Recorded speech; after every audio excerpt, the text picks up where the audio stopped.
The auroras had never behaved this way before. Dr. Elena Carter watched the atmospheric readings spike across her monitors, their erratic patterns defying every model she'd built over 15 years at Skywatch Station. The orbital platform's sensors tracked the unusual light formations rippling across Earth's northern hemisphere, pulsing with colors no natural phenomenon should produce. "Computer, enhance Quadrant 7, Elena commanded, brushing a strand of graying hair from her face. The holographic display zoomed in, revealing aurora filaments that twisted into impossible geometric patterns before dissolving back into chaotic light. Elena's eyes narrowed. After the divider plague had decimated Earth's population 20 years ago, leaving nations fractured and ecosystems in collapse, humanity had slowly rebuilt. The rewilded continents below, once overcrowded megalopolises, now reclaimed by forests and prairies, represented that painful resurrection. But these atmospheric disturbances threatened the delicate recovery. "Dr. Carter?" Skywatch's AI assistant chimed. "You've been monitoring for 17 hours straight. Medical protocols suggest—" "Override," Elena interrupted, reaching for her stimulant patch. The year 2178 had already brought enough anomalies. She couldn't rest until she understood what was happening to her skies. A message flashed across her screen. "Incoming transmission. Raj Patel, Aerospace Division." "Elena, you need to see this." Raj's voice was tight with urgency. "Aurora patterns matching in Sydney, Johannesburg, and Tokyo simultaneously. Identical frequency signatures down to the decimal." "That's impossible," Elena muttered, pulling up the global map. "Auroras don't cross hemispheres. I know." Raj's face appeared on screen, dark eyes wide with excitement or fear, perhaps both. "But they are. And there's more. The pattern recognition algorithms are finding shapes." "What kind of shapes?" Elena asked, though something in her already knew the answer. "Human. The auroras are forming human silhouettes." Elena's heart stuttered. She had dedicated her life to the sky after losing her younger sister to the plague. Science had been her refuge, her certainty in an uncertain world. But nothing in her training had prepared her for this. "I'm calling an emergency council meeting," she said, rising from her chair. "And Raj, don't share this with anyone else yet." As Elena moved toward the station's central hub, the lights flickered once, twice, then died completely. Emergency generators hummed to life, bathing the corridor in red. Through the viewport, Elena saw Earth below, its cities blinking out one by one as darkness swept across the planet. Then she saw it, the sky itself transforming. Not just auroras now, but the very clouds and atmosphere coalescing into the unmistakable silhouette of a child's face. A face that seemed to look directly at her across the impossible distance of space. And in her mind, clear as her own thoughts, "Elena, we have waited long enough." The Skywatch Station's emergency council chamber buzzed with tension as Elena projected the final aurora readings before the blackout. Representatives from the 12 major nations that funded Skywatch stared in disbelief at the human-shaped patterns forming in Earth's atmosphere. "This has to be some kind of hoax," said Representative Douglas from the North American Alliance. "Or a mass hallucination, simultaneously affecting billions of people and all our sensors," Elena countered. "The entire global power grid went down at exactly the same moment these formations appeared.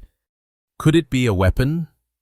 General Vargas of the Pan American Defense Force leaned forward, his weathered face illuminated by the emergency lighting. "The Eurasian Coalition has been developing atmospheric technology." "This isn't human technology," Elena interrupted. The energy output alone would require more power than our entire civilization can generate. Linguist Mai Nguyen, who had been silently studying the pattern sequences, finally spoke. These aren't random formations. There's structure here, recursive patterns that follow syntactical rules. You're saying it's language? Elena asked. Mai nodded, her slender fingers tracing the light patterns. Not just language, it's communication. Someone, or something, is trying to speak to us. The room fell silent as the implications settled over them. We need a first contact protocol, Elena said firmly. And we need it now. First contact? General Vargas scoffed. We're talking about weather patterns, Dr. Carter, not aliens. Then explain this, Elena said, playing the recording from her private quarters. The child's face formed in the clouds, its expression serene, yet somehow alien. Several council members gasped. I heard it speak, Elena continued. Not with sound, in my mind. It knew my name. Captain Zara Holt, the station's security liaison, stood up. Her tall frame cast a long shadow in the emergency lighting.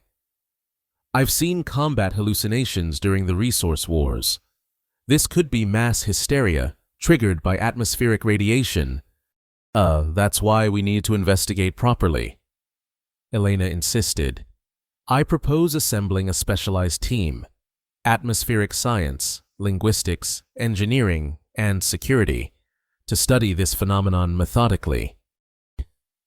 While Earth remains in darkness, Representative Chen asked incredulously, there's global panic down there. Which is exactly why we need answers, not reactions. Elena countered, give me 48 hours with a dedicated team. If we can't establish whether this is a natural phenomenon or something else, then the military can take over. General Vargas exchanged glances with the other security officials. 48 hours, Dr. Carter, not a minute more. As the council dispersed, Raj approached Elena. I've been running simulations. These formations shouldn't be stable. They defy fluid dynamics. It's like the atmosphere is being held in place by an external force, or an internal one we don't understand yet. Elena replied, I need you on this team. Raj, your drone technology might be our best chance at direct observation. Already ahead of you. Raj grinned. Despite the tension, I've modified our atmospheric samplers for close-range aurora interaction. But Elena, his voice dropped. What if this really is first contact? What if something out there is reaching out? Elena thought of her sister's face in those final days of the plague, hopeful despite the devastation sweeping through humanity. Then we make sure we don't repeat our mistakes. This time, we listen before we act. Captain Holt approached them, her expression unreadable. I've been assigned to your team, Dr. Carter. Security protocol. You mean to keep an eye on us, Elena stated flatly. To keep you alive, Zara corrected. Whatever's happening down there has people terrified. The religious communities are calling it the rapture. Governments are pointing fingers at each other, and civilians are panicking. 3 riots have already broken out in the refugee zones. We'll need Mai Nguyen too. Elena said, if these patterns are language, she's our best chance at decoding it, as if summoned by her name. Mai joined them, her tablet filled with analytical models. I've been comparing the aurora patterns to known linguistic structures. They share mathematical properties with human language, but with complexities beyond anything we've developed. So they understand us, but we don't yet understand them. Elena concluded, precisely. Mai nodded. And there's something else. The patterns are changing, evolving, as if they're learning from our observations. The station trembled suddenly, lights flickering as another power surge rolled through the systems. "They're getting stronger," Raj said quietly. Elena looked through the nearest viewport at Earth below. The darkness that had engulfed the planet was now punctuated by swirling lights, beautiful, terrifying, and unmistakably intentional. "We launch in 1 hour," she decided. "Prepare the research shuttle. We need to get closer." As the others left to prepare, Elena remained at the viewport, her hand pressed against the cold glass. The face in the sky had looked so much like her sister's, a wound still raw after 20 years. "Or what are you?" she whispered to the glowing formations below. "And what do you want from us?" The sky, for now, kept its secrets. The research shuttle Horizon detached from Skywatch Station with a gentle hiss of decompression. Elena watched through the viewport as the orbital platform receded behind them, a gleaming silver crescent against the blackness of space. "Atmospheric entry in 3 minutes, Raj announced from the pilot's seat, his fingers dancing across the controls. The shuttle's engines hummed with reassuring precision. "The Aurora activity is intensifying," Mai reported, studying the real-time data streaming across her console. "Concentrated formations over all major population centers." Captain Holt checked her sidearm for the 3rd time since departure, her military training evident in every controlled movement. "We should establish communication protocols before descent. If these entities attempt contact again, we need to respond uniformly." "Agreed." Elena nodded. "Mai, what's your assessment of their communicative intent?" The linguist frowned in concentration. "The patterns suggest a non-linear symbolic language. They're not just sending messages, they're creating meaning through form and movement, like dance or visual poetry, but mathematically precise." "Atmospheric entry beginning," Raj interrupted. "Brace for turbulence." The shuttle shuddered as it hit the upper atmosphere, friction heating the hull to a dull red glow. Elena gripped her harness, watching as the darkness of space gave way to the eerie twilight engulfing Earth. Below them, the lights of cities remained dark, while the sky itself pulsed with otherworldly luminescence. "My God," Zara whispered, her composure momentarily broken. "It's everywhere." The cloud formations had evolved since Elena's first sighting, no longer just vague human silhouettes. They now formed distinct figures, men, women, and children composed of swirling vapor and light, their features detailed enough to convey expression. They moved across the sky in patterns too orderly to be random, too fluid to be mechanical. "Launch the drones," Elena ordered as they stabilized at cruising altitude. "Full sensor package." Raj activated the deployment sequence. From the shuttle's undercarriage, 6 sleek atmospheric drones dropped into the air, their wings unfurling like metallic butterflies. "Drones active and transmitting," he confirmed, directing them toward the nearest formation. On the main screen, they watched through the drones' cameras as they approached a massive cloud figure that loomed over what had once been Northern Europe. The figure, seemingly female with arms outstretched, turned toward the nearest drone, as if aware of its presence. "It's tracking the drone," Zara noted, tension evident in her voice. "No, it's responding to it," Mai corrected. "Look at the pattern shifts. They're calibrated to the drone's movements." The cloud figure extended what appeared to be a hand toward the drone. As it made contact, the drone's transmission flared with static before going completely dead. "Drone 1 offline," Raj reported, his voice tight. "No malfunction, no damage registered, it just stopped." "Try the others," Elena urged. "Different approach vectors." One by one, each drone approached different figures across the globe. One by one, they went silent upon contact. Last drone approaching the formation over the Pacific. Raj said, I'm keeping it at maximum distance. Just recording. The sixth drone hovered at the periphery of a massive gathering of cloud figures that swirled above the ocean. Unlike the others, these shapes seemed to be performing a coordinated movement, almost like a ritual dance. Those patterns, Mai said, suddenly, leaning forward, they match ancient human ceremonies, burial rites.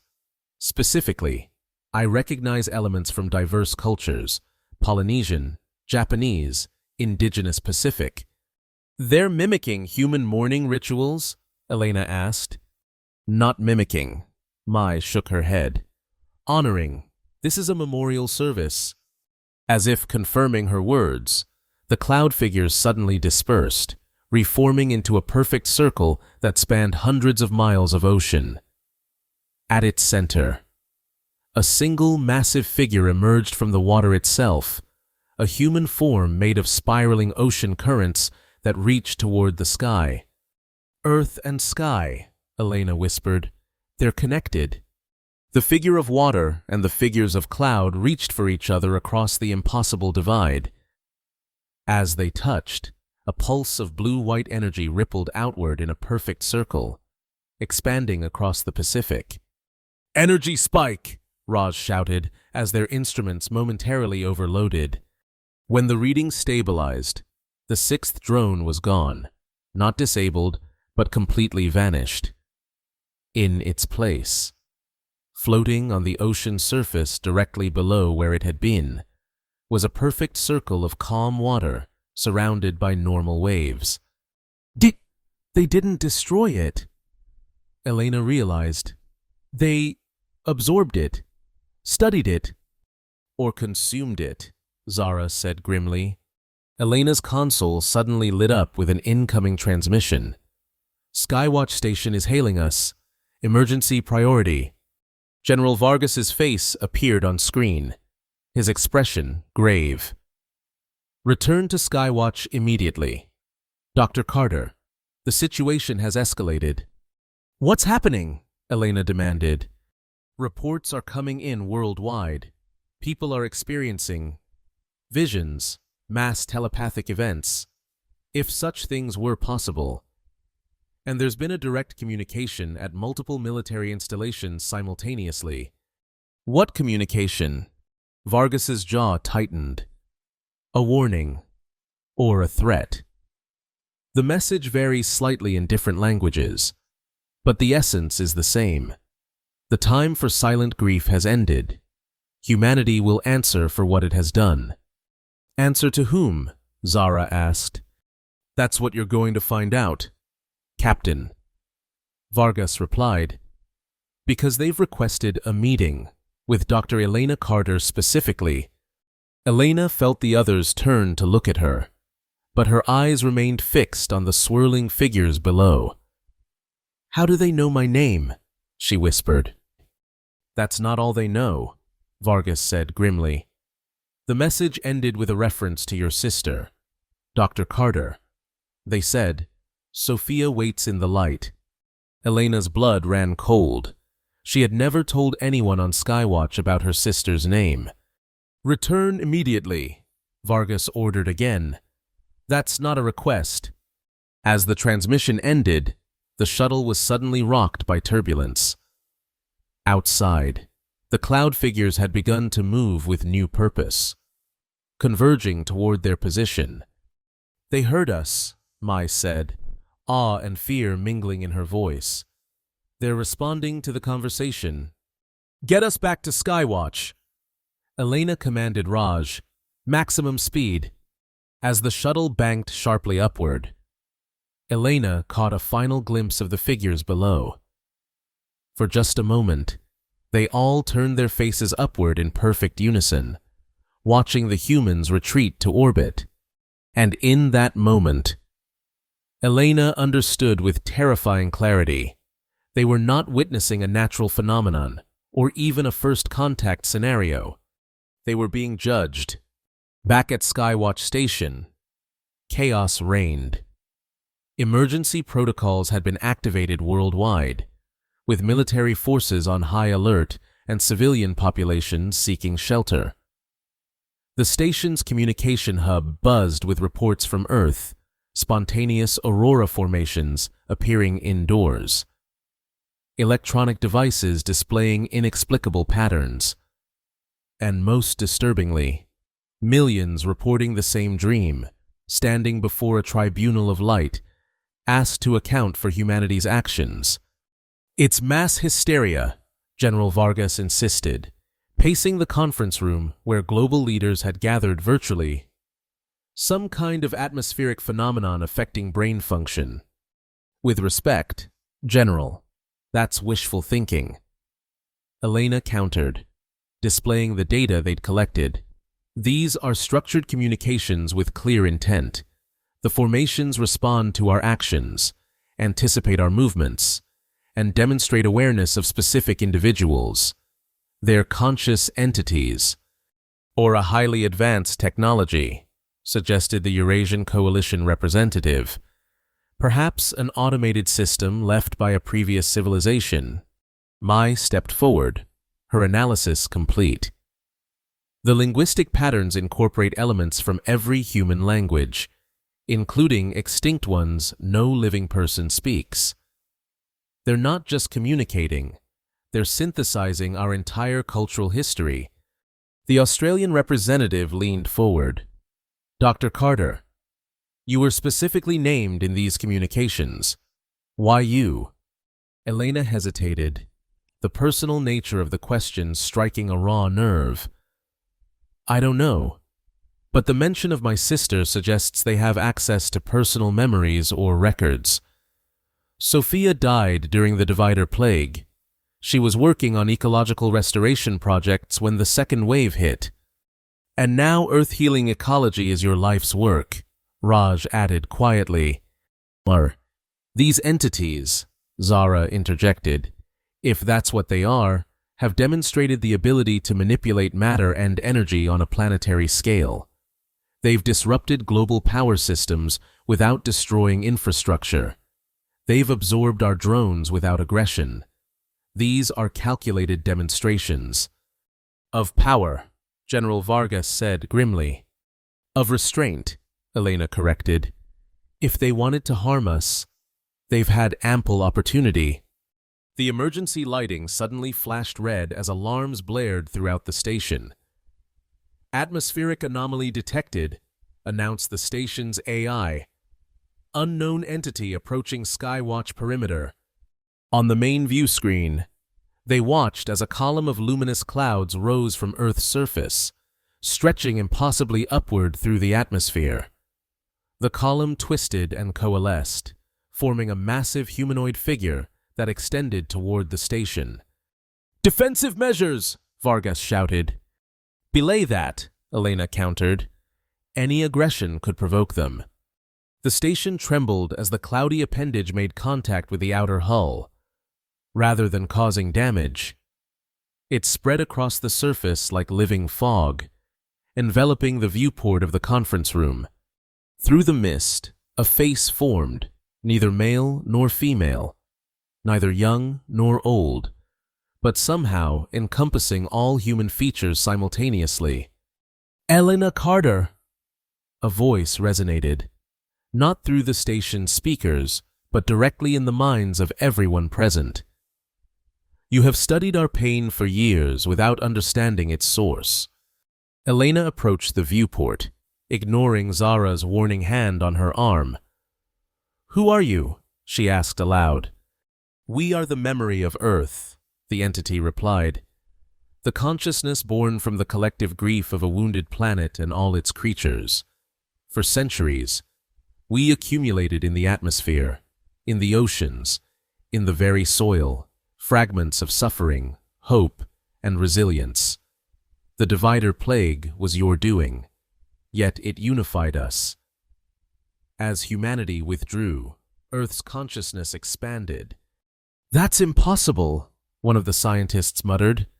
"You believe consciousness requires biological brains," the entity continued, Yet you developed artificial intelligence without such limitations. Earth has developed its own form of awareness, carried in patterns of energy, in quantum entanglement across ecosystems. We are that awareness given form. What do you want from us? Elena asked, her scientific mind racing to comprehend the incomprehensible. Accountability, the entity stated simply. For millennia, Earth grieved silently as humans exploited and destroyed. The Divider Plague was not random. It was your own creation, released by your conflicts, amplified by your environmental degradation. You divided the planet among yourselves until it could no longer sustain you. Now you must face judgment. Judgment? General Vargas stepped forward. By what authority? The face in the mist shifted, momentarily taking on Vargas's own features in perfect mimicry. By the authority of survival. Your species stands at a crossroads. The rewilding of Earth has begun healing processes you barely understand, but your militarization of space threatens to extend your destructive patterns beyond your home world. The face shifted again, becoming softer, younger, taking on the unmistakable features of Sophia, Elena's sister. The resemblance was so perfect that Elena gasped, her hand reaching involuntarily toward the viewport. Your sister understood, the entity said, its voice gentler now. She gave her life trying to heal what others had broken. Her consciousness is part of us now, as are all who have returned to Earth. Tears streamed down Elena's face. What do you want me to do? In 3 days, we will manifest fully at the equator. The entity replied. Representatives of humanity will stand before us and account for your species' actions. If we find insufficient understanding of your crimes against Earth, we will withdraw the atmosphere's protection from your remaining cities. If we find genuine remorse and commitment to change, we will share knowledge that will transform your civilization. You're talking about eradicating us, Zara said, her hand instinctively moving to her weapon. We are talking about justice, the entity corrected. Elena Carter will present humanity's case as one who has devoted her life to understanding Earth's systems. Oh, well, why me? Elena asked. Or, because you still dream of your sister. The entity replied simply, because grief has not hardened your heart against hope. With those words, the misty appendage withdrew from the station, the massive figure dissipating back into the atmosphere below. As emergency systems reset around them, the conference room erupted into arguments. Military leaders demanded defensive preparations. Scientists called for further study, and politicians began calculating political advantages. Elena stood silent at the viewport, her reflection overlaid against the swirling auroras below. Somewhere in that luminous dance was her sister's consciousness, or something that had accessed her most private memories and grief. Either way, humanity had 3 days to prepare its defense before a planetary consciousness that had witnessed its entire history of environmental destruction. We need to broadcast this globally, she said finally, turning to face the arguing leaders. No secrets, no military interventions, no unilateral actions. If we're being judged as a species, we need to respond as one. And if these entities are lying, Vargas challenged, if this is an invasion strategy, then we've lost already. Elena replied simply, they've demonstrated control over our atmosphere, our power systems, and apparently our minds. Our only hope is that they're telling the truth about wanting justice rather than vengeance. She looked around the room at the representatives of Earth's fragmented nations. We have 3 days to prepare humanity's defense. I suggest we start by acknowledging the charges against us, because based on our history, we're guilty as charged. Skywatch Station became the nerve center for humanity's response to the Sky People, as they were now being called in global media. Nations that had been rivals since the resource wars found themselves forced into unprecedented cooperation. Military vessels stood down from high alert, following Elena's insistence that any show of force would be both futile and provocative. In her private laboratory, Elena worked with Mai to analyze the linguistic patterns of the Aurora communications, seeking deeper understanding of the entity's nature. Yes, these recursive sequences, Mai pointed out, highlighting patterns on her display. They match the golden ratio and other natural growth patterns. But there's something else embedded within them, emotional signatures that correlate with human brainwave patterns during states of grief, wonder, and reconciliation. They're not just communicating information. Elena realized they're conveying feeling. Exactly. Mai nodded. I believe that when they absorb our technology, like the drones, they're not studying our science. They already understand that perfectly. They're absorbing our perspective, our way of seeing. The door slid open as Raj entered, carrying a portable holographic projector. I've completed the global aurora mapping, he announced. Activating the device, a three-dimensional model of Earth appeared, covered in swirling light patterns. The formations are organizing into a coherent global network. Energy flows along ley lines that correspond exactly with Earth's major ecosystems. It's a nervous system, Elena whispered. A planetary nervous system. And it's evolving, Raj confirmed. Complexity increasing by approximately 17% every hour. At this rate, by the time we reach the equatorial meeting, it will have achieved a level of organization beyond our comprehension. Elena finished. Captain Holt joined them, her expression troubled. General Vargas has gone silent. His last communication with Skywatch Command indicated he was exploring contingency options. He's planning a preemptive strike. Elena realized with horror. Despite everything we've learned, despite the futility, he believes it's his duty to protect humanity, Zara said, not quite defending him, but understanding his position. Military leaders worldwide are struggling with feeling powerless against this threat. We need to accelerate our preparations. Elena decided, Mai, continue refining our communication approach. Raj, I need atmospheric transport to the equator. And Zara, I'll monitor military channels. The security officer nodded. Give you warning if anyone decides to do something stupid. Elena turned back to the global hologram, studying the swirling patterns. There's one more thing I need to understand before the meeting. What's that? Raj asked. Why they need us at all, Elena replied. If Earth has developed its own consciousness, if it can manipulate matter and energy at will, why not simply remove humanity altogether? Why this elaborate judgment? Perhaps that's what we need to find out, Mai suggested softly.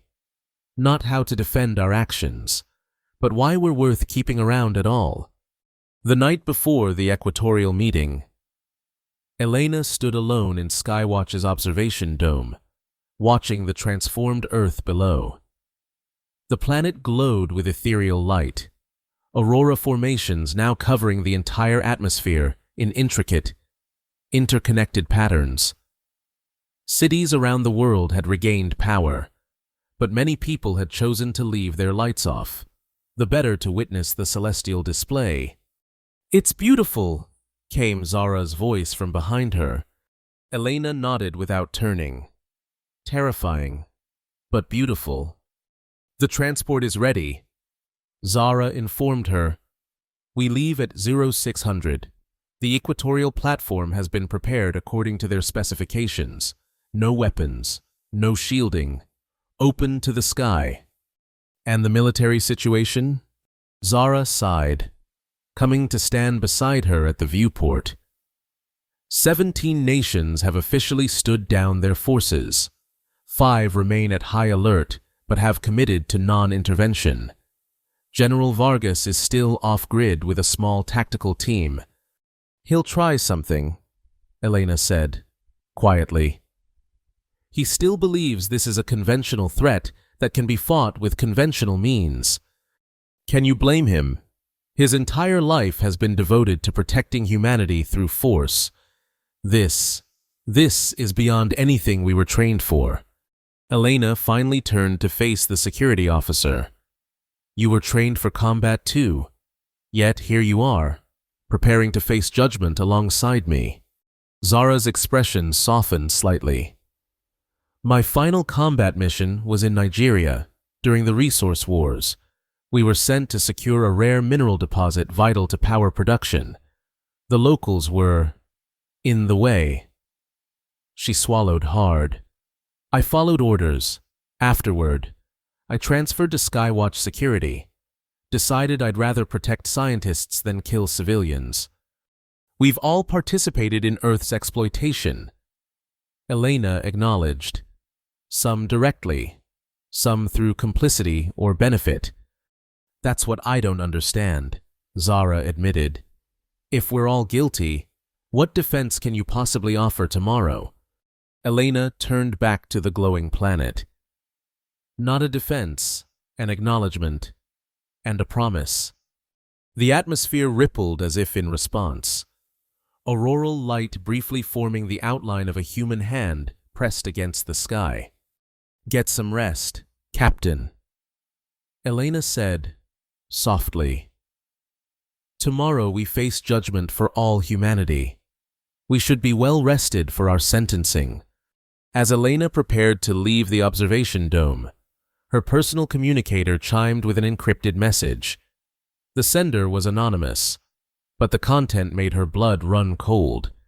Operation Skyfall authorized electromagnetic pulse deployment at Equatorial Convergence Point. 700 tomorrow. Humanity will not surrender. General Vargas had made his move, and he had just set humanity on a collision course with extinction. Dawn broke over the equatorial Pacific as Elena's transport descended through the transformed atmosphere.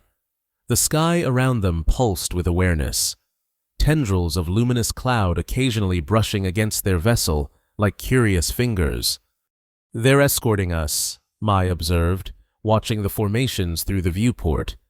Raj checked their position on the navigation display. Approaching the convergence platform, atmospheric conditions, well, completely impossible according to every meteorological principle we know. The platform, a circular structure 2 kilometers in diameter, floated on the exact point where the equator intersected the international date line. Originally built as a neutral site for post-plague peace negotiations, it now served as humanity's judgment hall.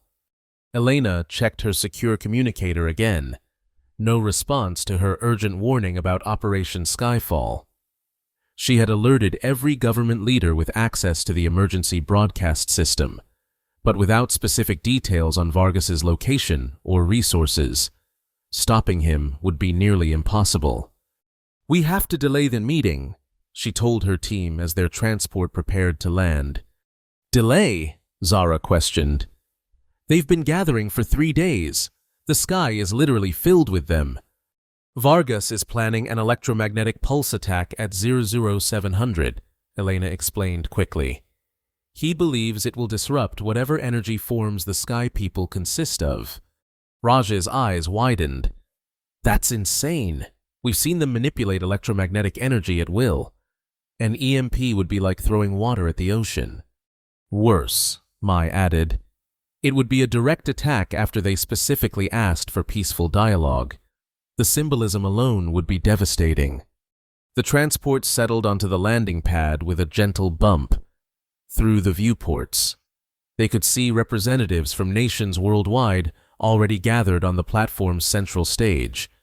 Above them, the sky had transformed into a perfect circle of swirling humanoid figures, thousands of them forming a living ceiling over the platform. We have 23 minutes, Elena said grimly, checking the time. Zara, coordinate with platform security.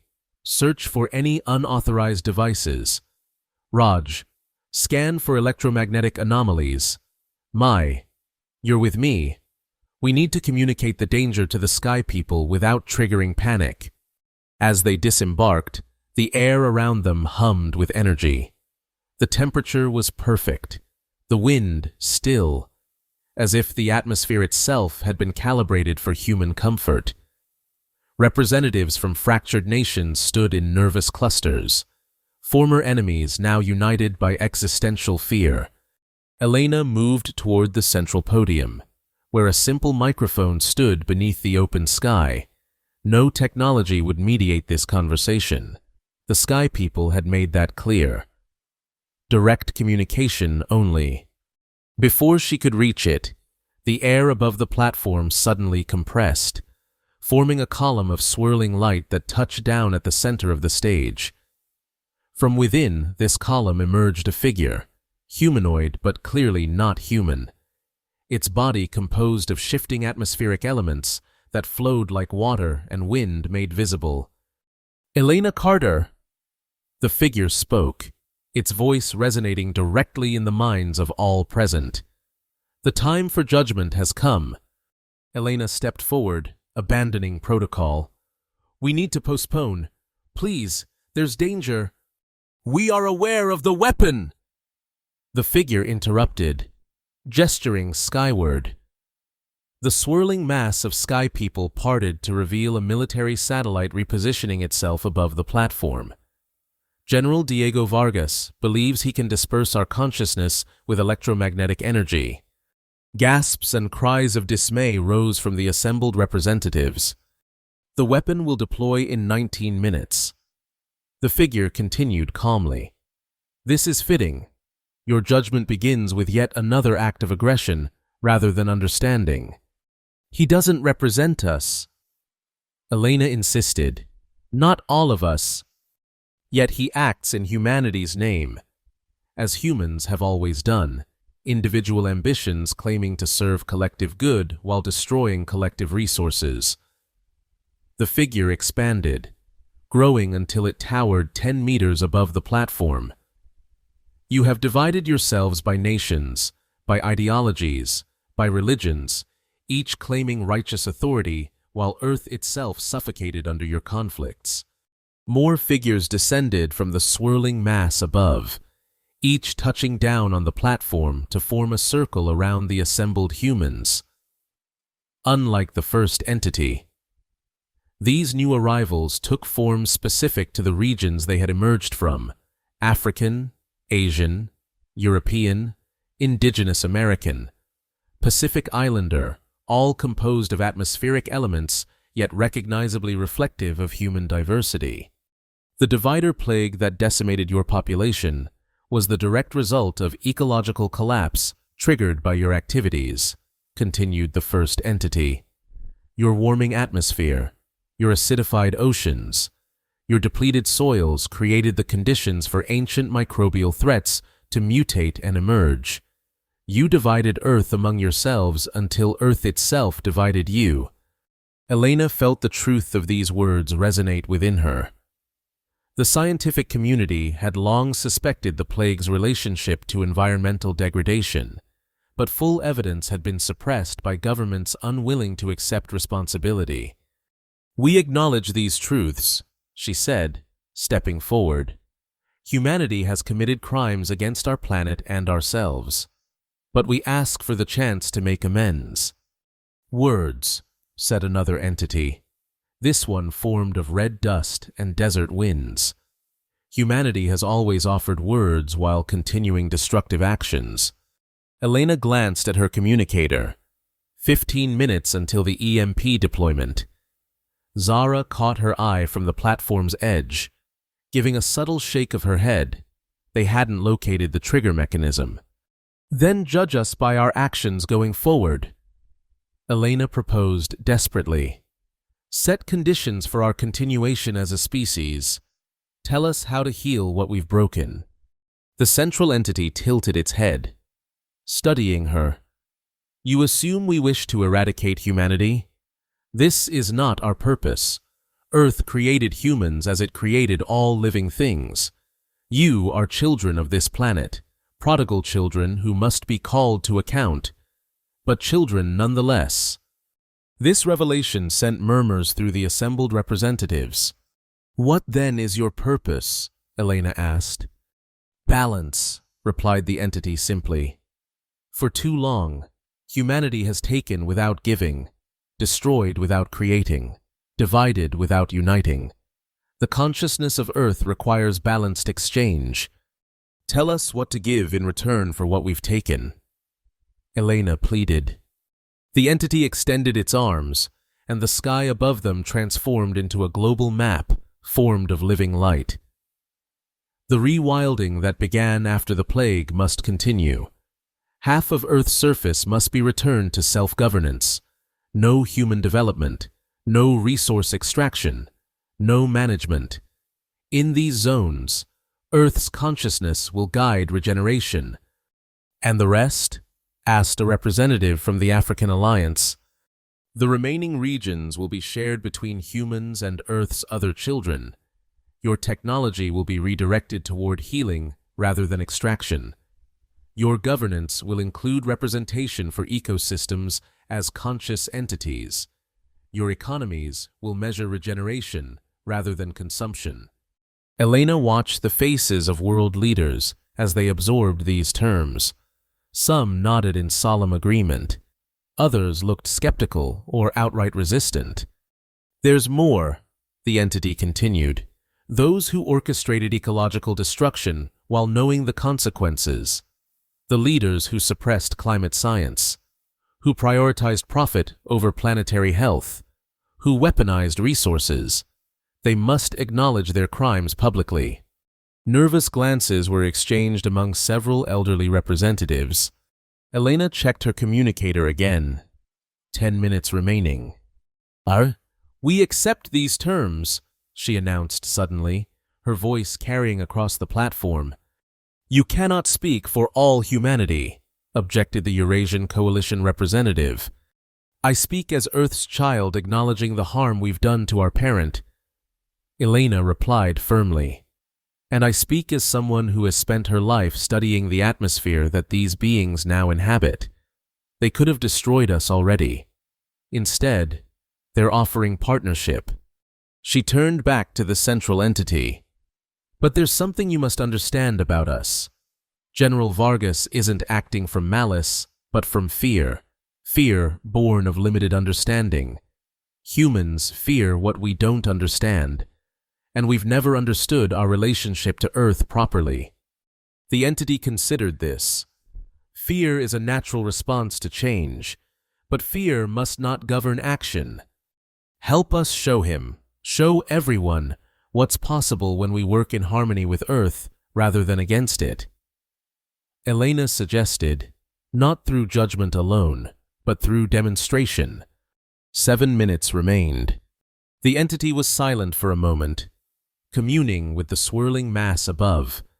Then, in a voice that seemed to come from the platform itself, very well, we will demonstrate. The circle of entities raised their arms simultaneously. The atmosphere around the platform began to glow with increasing intensity, light spiraling upward toward the military satellite. What are they doing? Zara whispered, moving to Elena's side. I think they're... Before she could finish, a pulse of energy shot upward from the platform, engulfing the satellite.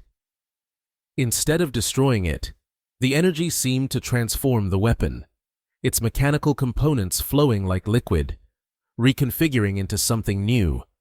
The transformed satellite beamed a cascade of light back to Earth, not as a weapon, but as information, data flooding into every connected device worldwide. On screens across the platform, images appeared, devastated ecosystems regenerating at impossible speeds, clean energy technologies beyond current scientific understanding, agricultural systems that worked in harmony with natural processes. The knowledge you need, the entity explained, freely given, not as reward but as necessity. Earth cannot heal while humanity remains ignorant of its proper role. 3 minutes remained on Elena's countdown. Had Vargas seen what was happening? Would it be enough to stop him? "There is one more thing required," the entity said, turning its luminous gaze directly to Elena. "A sincere apology must be offered, not as empty words, but as commitment to change. You will speak this apology, Elena Carter, and we will judge its authenticity." Elena stepped forward to the center of the platform. Above her, the swirling mass of sky people had formed a perfect ring around the equator, visible from every point on Earth's surface. Global communications networks, reactivated by the sky people themselves, broadcast this moment to every surviving human settlement worldwide. 1 minute remained. Elena took a deep breath and began to speak, not from prepared remarks, but from her heart. "On behalf of humanity, I apologize to Earth, our home, our mother, our creation and creator. We have taken your generosity for granted, extracted your resources without respect, and poisoned your systems with our waste. We have acted as conquerors rather than children, as exploiters rather than caretakers." The sky people pulsed with light as she continued. "Our apology comes too late for many species lost, for ecosystems destroyed, for balances disrupted. We cannot undo this harm, but we can commit to a new relationship, one of reciprocity, respect, and responsibility. We ask not for forgiveness, but for partnership in healing." 30 seconds remained. "Earth has developed consciousness through the very crisis we created. From our destructive division has emerged a new unity. We accept your judgment and your terms. We will relearn our place as one species among many, all children of this living planet." Elena looked up at the ring of light encircling the world. "The sky has turned human to remind us of our humanity. We will not squander this second chance." As she finished speaking, her communicator silently counted down the final seconds to the planned EMP attack. 3, 2, 1. Nothing happened. Instead, the ring of sky people pulsed once, twice, 3 times, a heartbeat visible from space. The central entity stepped forward, its form shifting to mirror Elena's own appearance. "Your apology is accepted," it announced, its voice resonating across the planet. "General Diego Vargas has abandoned his attack. Our connection with his consciousness showed him what you have seen, the possibility of redemption through cooperation." A murmur of relief swept through the gathered representatives. "This day marks a new covenant between humanity and Earth." The entity continued. "You will restructure your societies according to the knowledge we have shared. You will honor the boundaries we have established. You will represent Earth's interests in your governance. In return, we will stabilize atmospheric conditions, prevent catastrophic climate shifts, and share continued knowledge as you demonstrate readiness." "And if we fail?" asked someone from the crowd. "Then the sky will withdraw its protection." The entity replied simply, "But we believe in humanity's capacity for change. Earth created you for a purpose, to be conscious partners in evolution, not mindless consumers of resources." The entity extended its hand to Elena. "Will you serve as the first human representative to Earth's consciousness?" Elena thought of her sister Sophia, who had died trying to heal Earth's wounds. She thought of the generations who would grow up under skies alive with awareness. She thought of humanity's long journey from ignorance to understanding. "I will," she answered, reaching out to take the offered hand. As their hands met, energy flowed between them, not painful but transformative.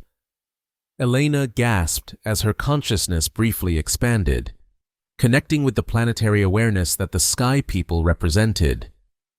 For a moment, she experienced Earth as a single living entity, its oceans, forests, deserts, and atmosphere all part of one integrated system pulsing with life and intelligence. "The covenant is sealed," the entity announced, releasing her hand. "We will manifest in the sky each night as a reminder of our presence and your promise. The human-shaped auroras will be visible worldwide, Earth's consciousness watching over its children." With these words, the Sky People began to ascend, their forms dissolving back into the atmosphere. The central entity was the last to depart, its form shifting once more to resemble Sophia, Elena's lost sister, before dispersing into the air. As the representatives stood in stunned silence, the sky above them gradually returned to normal, blue and clear, but forever changed in humanity's understanding. Mai approached Elena, her eyes wide with wonder. "What did you experience when you touched it?" Elena struggled to find words. "Connection. I felt everything. The entire planet as a single organism, with us as just one part of it. Challenging but beautiful." "So what happens now?" Raj asked, joining them. "Now," Elena said, looking out at the ocean stretching to the horizon. "We begin the real work, restructuring our societies, implementing their knowledge, healing what we've broken. It won't be easy. Change never is. Some will resist," Zara pointed out. "Not everyone witnessed this. Not everyone will believe. Then we'll show them," Elena replied with newfound determination. "Each night when the auroras appear, we'll remember this moment. Earth is no longer silent in its grief. The sky has turned human to teach us how to be humane." 1 year later, Elena stood on the observation deck of the newly established Earth Consciousness Dialogue Center, formerly Skywatch Station.